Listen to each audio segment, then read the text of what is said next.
Hello everyone, अस्सलाम वालेकुम। मुझे उम्मीद है कि आप लोग बिल्कुल खैरियत से होंगे। आज हम लोग केमिस्ट्री का टॉपिक डिस्कस करेंगे, इलेक्ट्रोपॉजिटिव करेक्टर। अब इलेक्ट्रोपॉजिटिव करेक्टर क्या होता है, उसको जानने से पहले, इसको समझने से पहले हम कुछ ऐसी मेटल्स को डिस्कस करेंगे जो कि बहुत ज़्यादा लीस्ट यूज़ की जाती हैं, लीस्ट रिएक्टिव होती हैं, ठीक है। गुड कंडक्टर ऑफ इलेक्ट्रिसिटी होती हैं, कुछ हैवी मेटल्स होती हैं, कुछ लाइटेस्ट मेटल्स होती हैं, कुछ बहुत ज़्यादा अबंडेंटली यूज़ की जाती हैं, कुछ बहुत प्रेशियस होती हैं, कुछ अभी यूज़ हो रही हैं, ठीक है। तो ये हम यहाँ पे डिस्कस कर लेते हैं।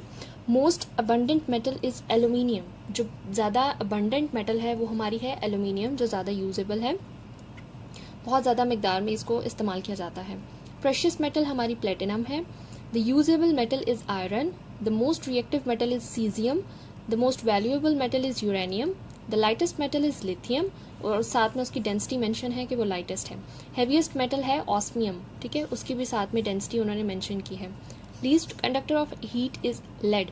अब जब जो लेड है उसमें से बहुत कम इलेक्ट्रिसिटी जो है वो पास आउट हो सकती है, हीट ट्रांसफ़र हो सकती है।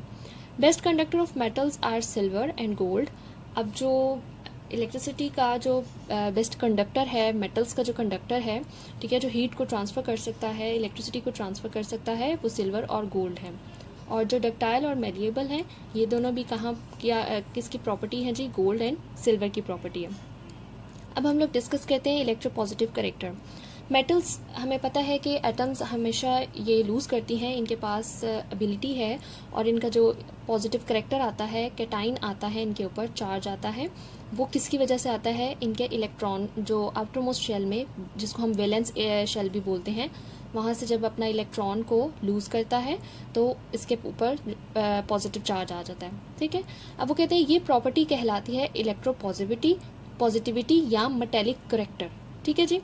अब वो कहते हैं कि अगर मेटल्स ज़्यादा इजीली अपने इलेक्ट्रॉन्स को पास करेंगी, वहाँ से अपने पास से लूज़ कर देंगी, उतना ही ज़्यादा इनके ऊपर चार्ज मौजूद होगा, ठीक है। The more easily a metal loses it's electron, the more electropositive it is, उतनी ही ज़्यादा इलेक्ट्रोपॉजिटिविटी या मेटालिक करेक्टर ये शो करेगी। Number of electrons lost by the atom of metal is called its valency. अब वैलेंसी क्या होती है कि जब एक मेटल है उसने अपना इलेक्ट्रॉन लूज़ कर दिया है, तो उस पर जितना चार्ज आएगा कि उसने अपना इलेक्ट्रॉन कितना लूज़ किया है, वो उसकी वैलेंसी कहलाएगी। जैसे कि सोडियम की उन्होंने एग्जांपल दी है। सोडियम जब अपना इलेक्ट्रॉन लूज़ करता है तो उसके ऊपर 1 माइनस आ जाता है, और 1 माइनस यहाँ पर क्या है जी? इसकी सोडियम की वैलेंसी है। नेक्स्ट सिमिलरली वो जिंक मेटल की बात करते हैं कि जिंक 2 इलेक्ट्रॉन्स अपने लूज़ करता है, तो उसके ऊपर कौन सा आ जाएगा जी? जिंक 2 प्लस हम ये वैलेंसी शो करते हैं, और +2 जो है हम शो करेंगे वो ऑक्सीडेशन स्टेट होगी, ठीक है। चार्ज पहले आएगा और हमारा जो नंबर है वो बाद में आएगा, वो ऑक्सीडेशन स्टेट उस तरह से लिखते हैं। आगे हम ट्रेंड्स की बात करेंगे। ट्रेंड्स क्या होते हैं जी? ग्रुप्स और पीरियड्स में। हम लोगों ने लास्ट चैप्टर्स में भी डिस्कस किया था जब इलेक्ट्रोनेगेटिविटी की बात हो रही थी, इलेक्ट्रोनेगेटिविटी की, आयोनाइजेशन एनर्जी की, ठीक है। तो ये सब वो चीज़ें थी, शील्डिंग इफेक्ट की, जिसमें हम लोगों ने ग्रुप्स के अकॉर्डिंग और पीरियड्स के according of the periodic table हम लोगों ने देखा था कि इलेक्ट्रोनेगेटिविटी ग्रुप के अकॉर्डिंग ज़्यादा है, पीरियड के अकॉर्डिंग ज़्यादा है। इलेक्ट्रोनेगेटिविटी, इलेक्ट्रॉन अफिनिटी, ठीक है, ये सब कुछ हम लोगों ने इसी तरह डिस्कस किया था। अब नेक्स्ट हम लोग देखेंगे तो इलेक्ट्रोपॉजिटिव करेक्टर जो है बहुत ज़्यादा इंक्रीज हो जाता है down the group because of the atoms increases. अब इलेक्ट्रोपॉजिटिव करेक्टर जो होता है इंक्रीज होता है डाउन द ग्रुप। जब हम टॉप टू बॉटम जाते हैं तो हमारा जो करेक्टर है वो क्या हो जाता है? इंक्रीज हो जाता है इलेक्ट्रोपॉजिटिव। बिकॉज क्योंकि साइज ऑफ एटम क्या हो रहा होता है? इंक्रीज हो रहा होता है। अगर फॉर एग्जांपल हमारे पास हाइड्रोजन है, फिर हीलियम है, फिर लिथियम है, बेरिलियम, बोरॉन, कार्बन, ये सब इनके एटॉमिक नंबर जो है वो इंक्रीज हो रहे हैं, तो एटम का साइज भी क्या हो जाएगा? इंक्रीज हो जाएगा। तो ग्रुप में हम देखेंगे कि जो इलेक्ट्रोपॉजिटिव करेक्टर है वो क्या है? इंक्रीज होता जाता है top to bottom. For example जैसे लिथियम मेटल है, ये लेस इलेक्ट्रोपॉजिटिव है than sodium which is in turn less electropositive than potassium.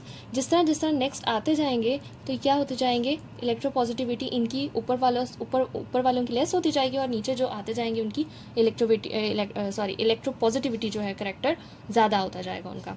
Periods के अकॉर्डिंग देख लेते हैं कि इलेक्ट्रोपॉजिटिव करेक्टर डिक्रीज होता है across the period from left to right.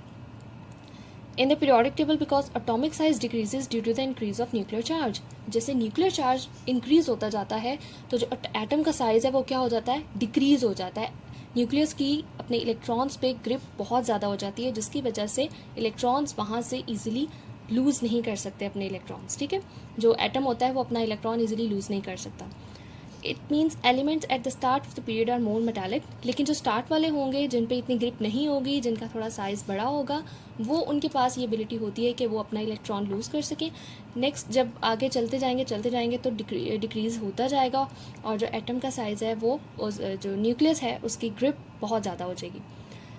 Next electropositivity and ionization energy. अब इसके दरमियान उन्होंने कंपैरिजन किया है कि अगर इलेक्ट्रोपॉजिटिव करेक्टर डिपेंड करता है आयोनाइजेशन एनर्जी पे, जो आगे से किस पे डिपेंड करता है, न्यूक्लियर चार्ज पे और एटम पे।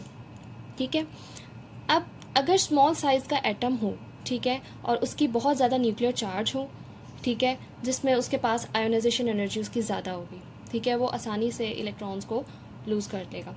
लेकिन इसमें वो बता रहे हैं कि अगर एटम का साइज़ जो है या एटम के पास आयोनाइजेशन एनर्जी बहुत ज़्यादा होती है तो उसका जो इलेक्ट्रोपॉजिटिव करैक्टर होता है वो लेस होता है। अगर हमारे एटम की इलेक्ट्रो आयोनाइजेशन एनर्जी बहुत ज़्यादा है, बहुत हाई है, तो फिर क्या होगा कि उसका जो इलेक्ट्रोपॉजिटिव या मेटालिक करैक्टर होगा वो लेस होगा। विस वर्सा इसके देखें कि अगर हमारे पास किसी भी एटम की आयोनाइजेशन एनर्जी यहाँ पर लो होती है तो फिर हमारे पास जो इलेक्ट्रोपॉजिटिव और मेटालिक करैक्टर आएगा वो हमारे पास हाई होगा। This is the reason alkali metals have the largest size and the lowest ionization energy in their respective periods. तो जो अल्कली मेटल्स होती हैं वो क्या, अल्कली क्या होता है कि जो बेसिस होती हैं वो इजीली सॉल्युबल हो जाती हैं वाटर में, इनको अल्कली बोलते हैं। ठीक है, तो यहाँ पर बता रहे हैं कि ये अल्कली मेटल्स जितनी भी होती हैं वो क्या हो जाती हैं, उनका लार्ज साइज़ होता है, साइज़ जो है वो लार्ज होता है, और आयोनाइजेशन एनर्जी क्या होती है उनकी लोएस्ट होती है। इसके बिना पर जो उनका इलेक्ट्रोपॉजिटिव करैक्टर होता है वो हाई होता है। तो ये उन्होंने दो एग्जांपल्स हम लोगों को दी हैं, सोडियम एंड मैग्नीशियम। अब सोडियम और मैग्नीशियम को अगर हम लोग डिस्कस करें तो सोडियम और मैग्नीशियम में हमारे पास आ जाते हैं जी, sodium the first ionisation energy of the magnesium is high. जब पहला हमारा एटम है उसकी आयोनाइजेशन एनर्जी क्या है, हाई है। लेकिन जो सेकेंड आयोनाइजेशन एनर्जी, मैग्नीशियम की बात करें, फर्स्ट में बहुत ज़्यादा हाई है और जो सेकेंड है वो बहुत ज़्यादा हाई है। ठीक है, और it becomes very difficult to remove the second electron from the magnesium ion as a nuclear charge attracts the remaining electron strongly.